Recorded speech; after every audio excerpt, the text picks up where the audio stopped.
आज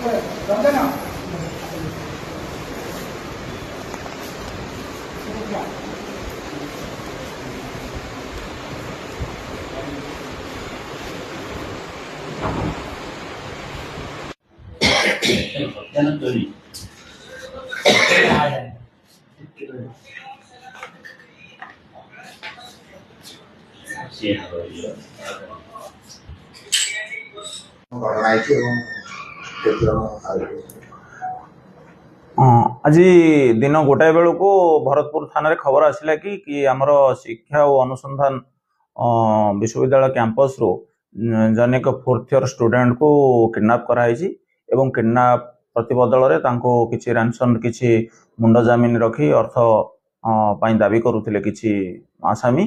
ये खबर पाइला परे आमर डीसीपी भुवनेश्वर सारंकर निर्देश क्रमे स्वतंत्र एक पुलिस टीम गठन कराइथिला। आमर स्पेशल स्क्वाड भी सहयोग करथिले। आमर टेक्निकल सपोर्ट आउ आमर सीसीटीवी फुटेज वेरीफाई कला पर 3टा बेलू को उक्त जो विक्टिम थिले पीड़ित थिले जो छात्र फोर्थ इयर तांको हमें गोटे आयुर्वेद कॉलेज रो लैंड 2 रो गोटे भड़ा घर सुस्थ अवस्था पुलिस उद्धार करथिला एवं एथिरे संपृक्त थिबा 4 जण आसामी को धरिबारे सफल होइतिला। तांको पाखरो ए जो मुंड जमीन रो पैसा मागुथिले जो 50,000 टका ताको मध्य जब्त करा जायछि। आ मध्य तांको पाखरो छुरी आउ जो ताको असल्ट करथिले जो कोनो ऑफेंस गोटे पिठा खड़िका एवं अन्य जिनस तांको ठारो जब्त करा जायछि। ए व्यवहार तो किडनैप करला बेले व्यवहार होइतिबा बाइक सब जब्त होइछि। आउ ए संक्रांत रे एक केस मामला रुजु होइछि। पीड़ित जी अछंती विश्वजित प्रधान तालचेर जी अछंती रही पाठ पढ़ुचंती तांको अभियोग आधार एक मामला रुजु होइछि भरतपुर थाना रे। आउ आसामी मानकु कोर्ट फरवर्ड करा जिवो।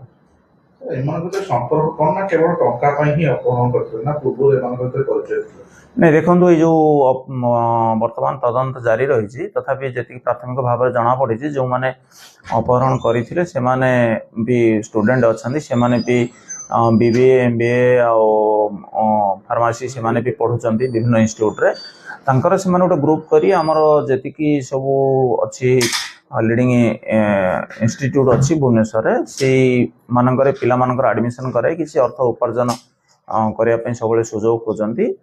आउ ये जो पिला पीड़ित माने थिले जहाँ को अपहरण करा जायतिला से मध्य से भली कार्य करती। आउ से किछि सेथिरे अर्थ उपार्जन करिसंती तांको पाखरे सेमति बहुत अर्थ टंका थिबो या भाबी ताको किडनैप करिथले।